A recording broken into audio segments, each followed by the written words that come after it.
বিকেল গড়িয়ে সন্ধে নেমে এলো।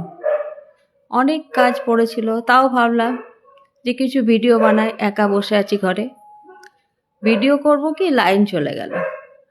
অনেক পরে কারেন্ট এলো। যে কাজগুলো ভেবেছিলাম করব সেই কাজগুলো এবার একটা একটা করে সারছি।